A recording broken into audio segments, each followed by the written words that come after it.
영적 리더입니다. 당신이 영적 리더입니다. 오늘 말씀의 제목은 아비가일의 영적 리더십, 아비가일의 영적 리더십이라는 제목으로 하나님 말씀 선포하겠습니다. 성경에 나온 인물 중에 가장 존경하고 되고 싶은 인물이 있다면 아마 다윗일 것입니다. 다윗 왕이 기독교 역사에서 가장 존경받는 이유는 하나님의 마음에 꼭 맞는 믿음의 사람이었고, 또 하나님을 향한 아름다운 시를 쓸 수 있는 시인이었고, 또한 일상의 한복판에서도 하나님과 동행하는 영성가였기 때문이죠. 하지만 다윗도 하나님의 부르심을 처음 받았을 때부터 이렇게 믿음의 영향력이 있는 사람은 아니었습니다. 다윗이 이스라엘 왕이 되기까지는 수많은 역경과 인생의 위기를 믿음으로 이겨내면서 하나님과 동행하는 법을 배웠기 때문에 날마다 조금씩 성장해서 믿음의 영웅이 됐던 것이죠. 오늘 본문 말씀에도 다윗이 큰 시련을 겪게 되었습니다. 다윗과 그의 부하들이 정말 고달프고 나그네의 그런 생활을 하면서도 하나님과 정말 동행할 수 있었던 것은 그 옆에 영적인 멘토 사무엘이 있었기 때문이죠. 사무엘은 그 옆에서 다윗을 항상 하나님과 동행할 수 있도록 말씀도 주고 또 권면했던 것을 보게 됩니다. 근데 사무엘마저도 오늘 25장 1절 말씀이면 죽고 하늘나라로 돌아갑니다. 다윗은 사무엘의 죽음에 큰 충격을 받고 슬퍼했습니다. 다윗은 그의 부하들과 함께 사무엘의 장례식에 참여해서 함께 울고 슬퍼했던 것을 보게 돼요. 하지만 그 장례식장에 오랫동안 있을 수가 없었습니다. 왜냐하면 다윗의 추격을 피해서 다시 이 바람 광야로 도망가야 했던 것이죠.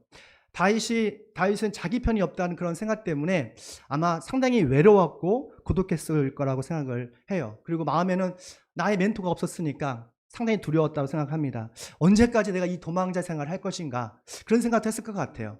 그러니까 언제까지 끝이 보이지 않는 그런 삶을 통해서 아마 불안했던 것을 보게 됩니다. 가끔 우리도 그런 어떤 경험을 하는 것 같아요. 가정의 문제, 특히 자녀가 문제를 일으킬 때, 또는 재정적인 위기가 있을 때 정말 마음이 답답하고 어찌할지 모르겠죠. 한숨이 푹푹 나올 때가 있습니다. 다윗도 지금 그런 상황이었거든요. 그런 중에 그 바람광야에서 이 나발이라는 큰 부자를 만나게 됩니다. 여기 성경에 보니까 나발이 양이 3,000마리이고 염소가 1,000마리라는 걸 가지고 있는 큰 목장주라고 하더라고요. 마침 나발의 농장에서 그 양을 깎는 그런 축제일이 있었습니다. 꼭 우리 농사 짓는 분에게는 추석과 같은, 어떻게 보면 그 추수하는 그런 시간이었죠. 우리가 추수를 하게 되면 좋은 일이 많잖아요. 그러니까 털을 깎으면서 고기도 먹고 함께 즐기는 그런 시간이었죠. 그래서 배고프고 힘든 그 다윗과 그의 부하들은 염치 없이 다윗은 정중하게 나발에게 사람들을 보냅니다. 우리에게 좀 먹을 것이 좀 줄 수 없습니까? 라는 부탁을 하죠. 한참 고민하다가 이 나발이라는 사람이 상당히 교만하고 상당히 미련한 사람이거든요. 그래서 그 다윗의 부하들에게 도대체 다윗이라는 자가 누구이고요? 그 이새라는 사람이 누구냐? 요즘은 개나 소나 다 주인을 떠나서 자기가 왕이 되려고 하는구나 라고 말을 합니다. 이 말을 부하들이 듣고 돌아갔을 때 아마 다윗이 엄청나게 마음이 상했을 것 같아요. 사실 다윗을 부르는 사람이 없었거든요. 다윗은 소년일 때에 골리앗과 싸워서 승리했던 그 기억이 있거든요. 이스라엘 모든 사람들이 그 여인들이 한 노래를 들었어요. 사울은 천천히고 다윗은 만만이다. 모든 사람들이 알았습니다. 그럼에도 불구하고 나발은 하나님의 사람인 다윗을 모른 척했어요. 선을 악으로 갚았죠. 왜냐하면 나발은 탐욕적인 사람이었거든요. 자신의 재산을 일도 빼앗기고 싶지 않았던 것이죠. 그래서 다윗을 매몰차게 내쫓아온 것을 보게 돼요. 그러자 다윗이 너무너무 화가 나서 선을 악으로 갚는 그 나발의 태도에 화가 난 그 다윗이 그 정예부들 이끌고 나발과 그의 모든 가문을 아주 도륙하겠다고, 몰살시키겠다고 막 달려오고 있는 그런 상황이에요.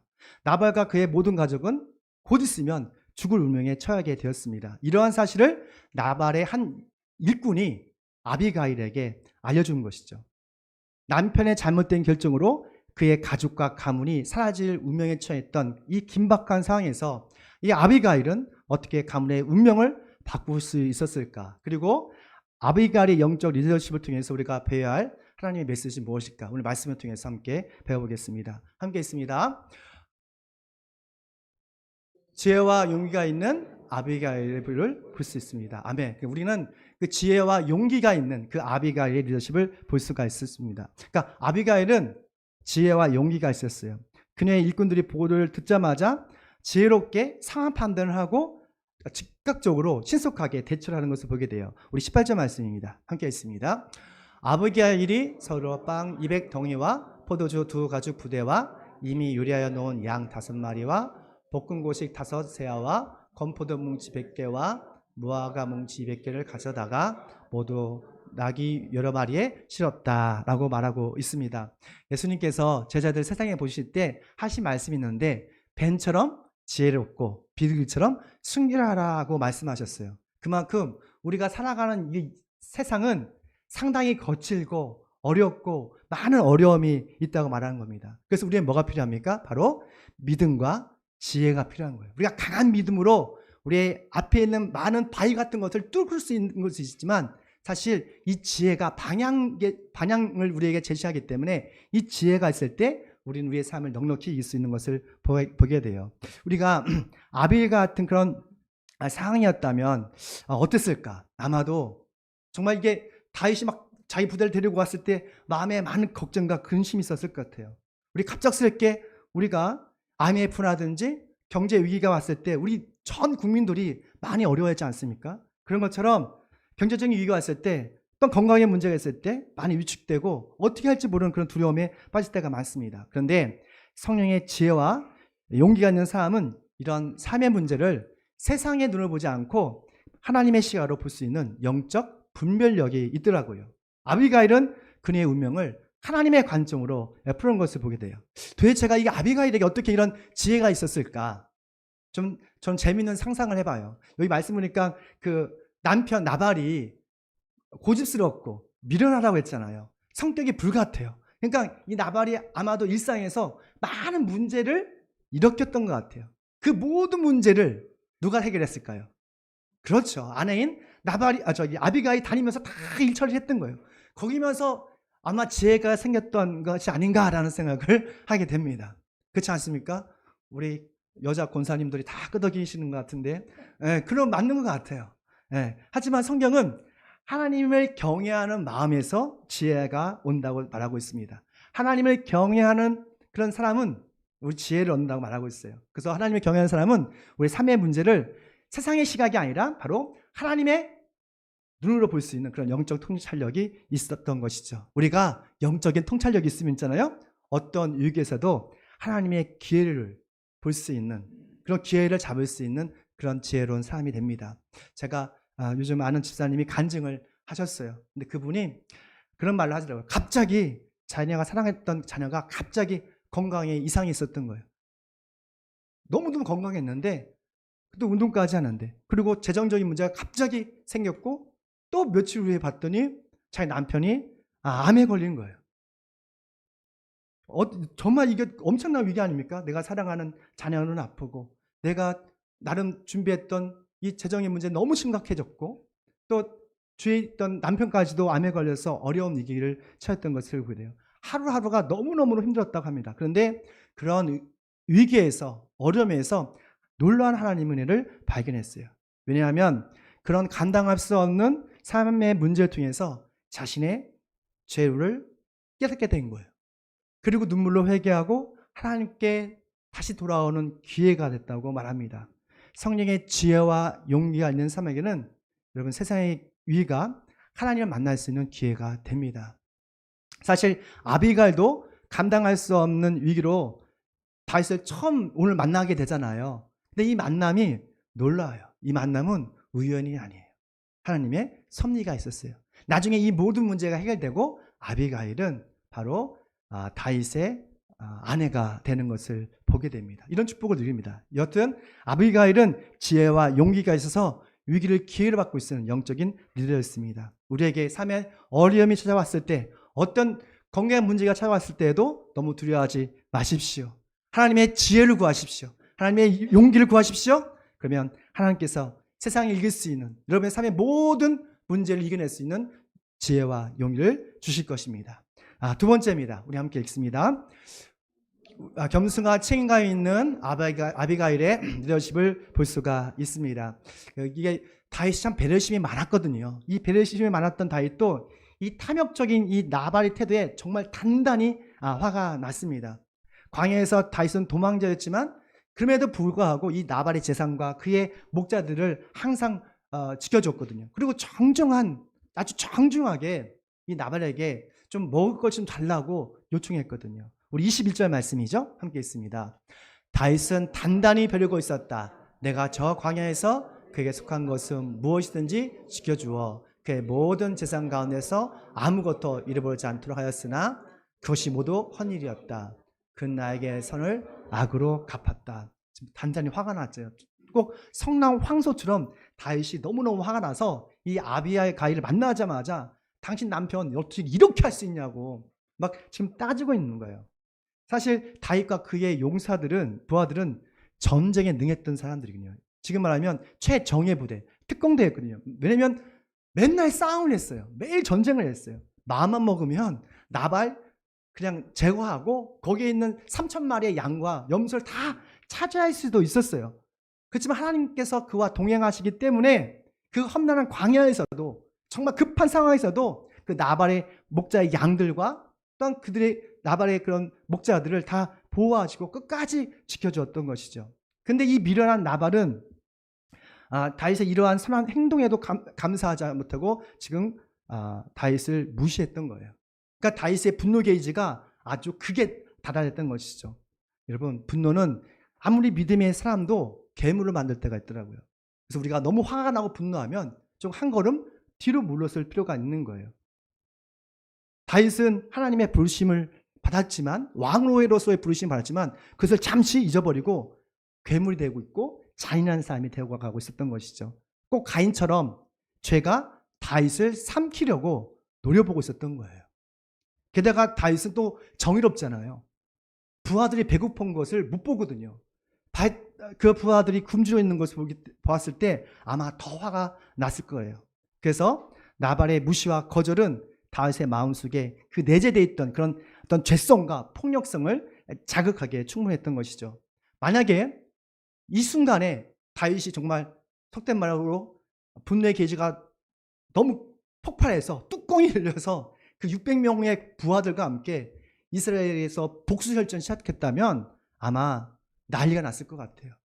아마 큰 전쟁이 일어났을 것이고 많은 사람들이 죽었을 것입니다. 그리고 하나님의 계획하신 다윗 왕조는 세워지지 못했을 거예요. 그리고 더 나아가서 다윗 왕조에서 우리의 인류의 메시아인 예수 그리스도도 세상에 오지 못하셨겠죠.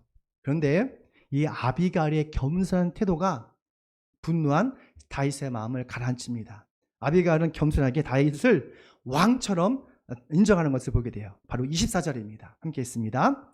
그런 다음에 아비가일이 다윗의 발 앞에 엎드려 애원하였다. 죄는 바로 나에게 있습니다. 이 종의 말씀을 드리는 것을 허락해 주시고 이 정도의 말에 귀를 기울여 주십시오. 아멘. 참, 이 말씀 보면서 저는 큰 감동을 받았어요. 여기 성경에 보면 아비가일이 외모도 아름다웠지만 그의 말과 그 겸손한 태도는 더욱 아름다웠습니다. 아비가일은 사실 남편이 죄를 졌죠. 잘못했잖아요. 근데 남편을 탓하지 않고 여기 말씀이니까 나의 탓으로 얘기해요. 여기 말씀 보면 죄는 바로 나에게 있습니다.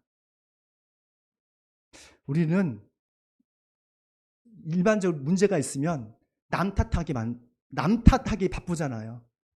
비판하기 좋아하잖아요. 이나 이 민족이 왜 이 꼴이야? 정치 욕하고 여당 야당 욕하고 하는데 내 탓하는 사람 아무도 없잖아요. 근데 아비가일은 여기서 모든 것이 나의 잘못입니다. 죄는 바로 나에게 있습니다. 희생적인 책임감을 볼 수가 있는 거예요. 아비가일의 이 희생적인 책임은 우리를 대속하신 바로 예수 그리스도의 희생적인 사랑을 볼 수가 있습니다. 그래서 아비가일의 이 희생적인 책임이 더욱더 아름답게 보이는 것이죠. 요즘 시대는 이런 아비가일 같은 희생적인 책임감 있는 사람이 정말 흔하지 않죠. 대부분의 사람들이 무슨 일이 있으면 남 탓하기 바빠요. 나의 탓이 아니라는 걸 핑계대기 바빠요. 대부분의 사람들이 그렇지 않습니까? 나의 권리, 나의 이익은 다 주장하죠. 근데 나의 희생, 나의 책임은 1도 하지 않으려고 해요. 바로 이게 현 시대가 얼마나 이기적인 시대인지를 알려주는 것입니다. 그리스도인도 마찬가지예요. 우리가 하나님의 자녀라고 하면서 하나님의 은혜를 받고 용서함을 받고 축복받는 것을 너무 좋아하죠. 근데 하나님의 자녀로서 하나님께 감사하고 희생하고 책임을 지는 것은 거부해요. 바로 이것이 이기적인 신앙생활이라는 것이죠. 제 모습도 그렇더라고요. 저 젊어서 참 남 탓을 참 많이 했습니다. 무슨 조금만 일을 잘못하면 엄마 탓을, 엄마 때문이라 그렇다고. 아니, 엄마가 아무 상관없거든요. 어렸어요. 결혼하더니 상대가 바뀌었어요. 누구한테? 아내한테. 운전하다가 다른 길로 가잖아요. 당신 때문에 그렇다고. 아니, 멀쩡하게 근데 무슨 아내 탓이요. 철이 없는 거죠. 치졸한 거죠. 어리석은 거죠. 제가 그런 사람이었다니까요. 지금 많이 변했습니다. 사모님 그렇죠? 아멘 해야 되는데 안 하면 큰일 나는데 조금 변했어요. 조금. 예? 제가 생각해봐도 아주 철이 없었던 거예요. 그만큼 내 책임지려고 하지 않는 그 막내 같은 이기적인 그런 마음이 있었던 것이죠. 저뿐입니까? 여러분 다 있죠? 아멘? 네, 그런 걸 회개하셔야 되는 거예요. 하나님 오늘 이 시간 아비가 같은 그런 희생적인 책임감 허락하여 주시옵소서. 정말 그래서 남의 탓이 아니라 나의 탓이라고 할 수 있는 책임감이 있는 영적 리더가 되어서 주위에 많은 사람들 세워지기를 축원합니다. 유진 피터슨이 쓰는 책이 있습니다. 보여주시면 바로 다윗 현실의 뿌리에 박은 영성이라는 책인데요. 참 유명한 책입니다. 이 책에서 그 다윗과 아비가일이라는 편이 있습니다. 제가 읽어봤는데요. 이 다윗은 이렇게 말합니다. 유진 피터슨은 다윗은 아비가일의 아름다움이라는 거울을 통해 하나님이 다윗을 바라보셨던 대로 자신을 본다. 아비가일은 하나님이 다윗에게 주셨던 정체성을 회복시켜 준 것이다 라고 말합니다. 이 분노에서 자신의 정체성을 잃어버렸어요. 하나님의 부르심을 받은 것을 왕으로 부르신 방을 다 잃어버렸거든요. 근데 아비가일의 아름다움, 이게 뭐예요? 바로 남을 탓하지 않고 남의 죄와 잘못을 나의 탓으로 돌리는 그 희생적인 책임감을 보고 다윗이 제정신이 돌아온 거예요. 아비가일의 희생적인 책임을 보고 감동을 받아서 그가 누구인지를 다시 회복됐던 것이죠. 다윗의 정체성은 바로 하나님께서 원하시는 진정한 왕이 되는 것이죠. 우리도 아비가일처럼 우리에게 맡겨진 모든 일에서 희생적인 책임감을 보여줌으로써 정말 정체성을 잃어버리고 하나님의 자녀됨을 잃어버리고 살아가는 많은 사람들에게 그들의 영을 회복하고 시키는 그런 영적 리더 되기를 축원합니다. 세 번째입니다. 네 번째까지 있는데요. 함께 있습니다. 믿음과 약속으로 위로하는 아비가일의 리더십을 볼 수가 있습니다. 아비가일은 다윗에 대한 하나님의 약속을 믿고 있었어요. 참 대단한 믿음입니다. 아비가일은 믿음으로 다윗이 치는 모든 전쟁이 그냥 자신의 욕망을 채우기 위한 전쟁이 아니라 하나님의 위대한 거룩한 전쟁이라고 인정해줘요. 누군가가 나를 인정해줄 때 힘이 나잖아요. 우리 28절입니다. 함께 있습니다. 장군께서는 언제나 주님의 전쟁만을 하셨으니 장군께서 하시는 동안 평생토록 아무런 재난도 일어나지 않도록 도와주실 것입니다. 아멘. 그러니까 날마다 치열한 전쟁을 해보셨나요?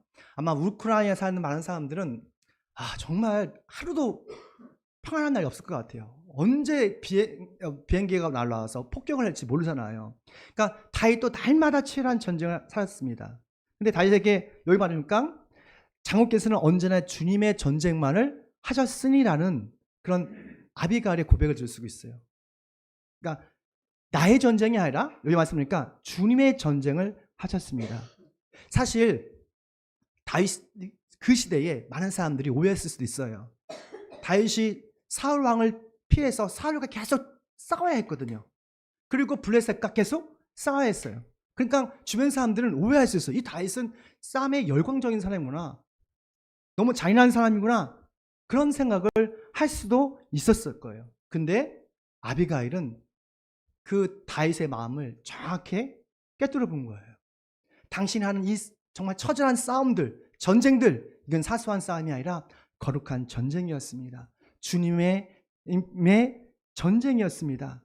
라고 말했던 것이죠. 정말 놀라운 인정이에요. 주변 많은 사람들이 이 사소한 그런 주님을 위한 싸움들 있지 않습니까? 교회를 위해서, 좀 복음을 위해서 우리가 치열하게 싸워야 하는데 이걸 볼 때에 사람들은 그것은 그냥 싸움이야, 다툼이야, 갈등이야 라고 말할 수 있어요. 그러나 하나님 보시기에는 그것은 거룩한 전쟁이라고 말하는 거예요. 우리가 날마다 예수님처럼 성결한 삶을 살기 위해서는 아침에 더욱더 분주한 생활을 해야 돼요. 이건 단순한 인생이 아니라, 일상이 아니라 거룩한 전쟁이죠. 우리가 복음을 위해서 예수님처럼 성결한 삶을 살기 위해서 가정에서, 직장에서 사람들과 갈등하고 또한 다투는 이 모든 것도 어떻게 보면 거룩한 전쟁이에요. 이런 거룩한 전쟁을 통해서 우리 믿음은 더욱 성장하게 되고 하나님의 나라는 우리 일상에서 세워지게 되는 것을 보게 됩니다. 거룩한 전쟁을 포기하지 마십시오. 끝까지 완수하십시오. 그 거룩한 전쟁에서 항상 하나님의 영광과 축복을 경험하게 될 것입니다. 하나님의 약속 믿고 있던 아비가일은 이 초라한 다윗의 모습에서 영광스러운 왕의 상을 보게 됩니다. 우리 30절 말씀이죠. 함께 볼게요. 온갖 좋은 일을 모두 베푸셔서 장군님을 이스라엘의 영주자로 세워주실 터인데, 와, 지금 상상을 해보십시오. 매일 광야로 다니면서 다윗의 아주 외모나 이 옷들이 누추하기 짝이 없었을 것 같아요. 매일 밤에 밖에서 자고 냄새가 많이 났겠죠. 그런 초라한 모습에서 이 아비가일은 왕의 상을 본 거예요. 내가 왕의 상인가? 했을 때 당신은 왕의 상입니다 라고 했던 것이죠. 사실 이거 보면 반역이나 마찬가지예요. 왜냐면 그 당시 사울 왕이 눈 뜨고 살아있잖아요. 당신이 왕이 됩니다, 영도제가 됩니다는 것을 확신했던 거죠. 영적 리더는 세상의 눈으로 사람을 평가하지 않습니다. 바로 믿음의 눈으로 사람을 평가하는 거예요. 아비가일은 믿음의 눈으로 평범한 다윗에서 왕의 모습을 보고 그를 왕으로 인정하고 유로했던 것을 보게 돼요. 베드로도 그렇더라고요. 베드로도 그 당시 예수 믿는 사람들 얼마나 가난하고 핍박받고 힘들었습니까? 근데 베드로전서 2장 9장 보시니까 여러분이 거룩한 나라이고 여러분이 왕과 같은 제사장입니다 라고 선포했어요. 하나님은 우리의 외모와 재산과 학벌로 평가하지 않으시고 우리의 믿음의 행동으로, 사랑의 쑥으로, 그리고 성령의 열매로 우리를 평가하시는 거예요. 우리 모두가 아비가일처럼 세상의 눈이 아니라 믿음의 눈으로 사람의 잠재된 모습을 발견하고 믿음으로 우리 자녀들을, 교인들의 미래를 축복하는 영적 리더가 되시길 축원합니다. 마지막입니다. 우리 함께 있습니다. 다윗은 아비가일의 리더십에 감사와 축복과 평화를 전합니다. 아멘. 그러니까 날마다 그 거친 광야에서 고달픈 광야 도망자의 생활을 했던 다윗, 그리고 그의 부하들이 이 아비가일의 말에 큰 감동을 받고 또한 큰 깨달음을 얻었어요. 그리고 그녀에게 정말 감사의 메시지를 전합니다. 우리 33절 말씀입니다. 있습니다. 내가 오늘 사람을 죽이거나 나의 손으로 직접 원수를 갚지 않도록 그대가 나를 지켜주었으니 슬기롭게 권하여 준 그대에게도 감사하오. 하나님이 그대에게 복을 베풀어 주시기를 바라오 라고 말합니다. 다윗에게는 8명의 아내가 있었어요. 그 외에 첩도 있었죠. 그러더니 우리 자녀 중에 한 명이 나도 다윗처럼 여러 명의 아내를 있었으면 좋겠다고, 그래서 종교를 바꾸겠다고 농담하더라고요. 모슬렘은 아내들이 많이 있지 않습니까? 여튼 그 중에서 대표적인 다윗의 아내 중에서 여러분 다 아신 것처럼 미갈 아시죠? 사울 왕의 딸이었습니다. 미갈, 그 아히노암, 그리고 세 번째가 아비가일, 또 여러 명 있지만 바세바, 8명 있었고 첩도 있었습니다. 근데 그들을 잘 생각해 보면 대부분의 사람들이, 그 부인들이 그 다윗에게 도움을 받았지 도움을 주는 사람 없어요. 네. 근데 오늘 본문에 보면 이 아비가일만이 영적 리더의 리더십이 있었던 것 같아요. 그리고 특히 다윗이 도망자로서 아무것도 없는 그런 상황에서 위로하고 큰 힘을 주었던, 그리고 죄를 지을 수 있는 길에서 그 죄악을 하는 것을 막아줬던 사람은 오직 아비가일이 유일합니다. 난 이 말씀을 읽으면서 한 구절이 저의 말씀에 마음에 확 와닿았어요. 그대가 나를 지켜주었으니. 전 이 말씀이 저희 마음에 확 닿더라고요. 이 말 속에는 그 다윗의 깊은 감사의 마음이 담긴 거예요. 그대가 날 지켜주었어. 우리 주님 안에서 서로의 마음과 영혼을 지켜주는 사람이 되길 축원합니다. 어떤 사람들은 서로 미련한 사람들은 서로에게 상처를 주고 아픔을 주고 고통을 주는 그런 고약한 사람도 있어요. 그러나 우리 더울 성도는 서로의 영혼과 마음을 어떻게 한다고요? 지켜주는 사람. 참 고마운 사람이 되었으면 좋겠습니다. 하나님께서는 우리 서로의 영혼을 지켜주는 사람들을 더욱더 사랑하시고 축복하시고 평안을 더해 주십니다. 우리가 아비가일처럼 서로의 영혼을 지켜주는 그런 멋진 영적 리더 되시길 축원합니다. 기도하겠습니다. 우리의 생사와 복을 주관하시는 전능하신 하나님을 찬양합니다. 우리에게 아비가 같은 영적 리더십을 허락하여 주시옵소서. 우리에게 성령의 지혜와 용기를 주셔서 하나님의 뜻이라면 어떤 삶의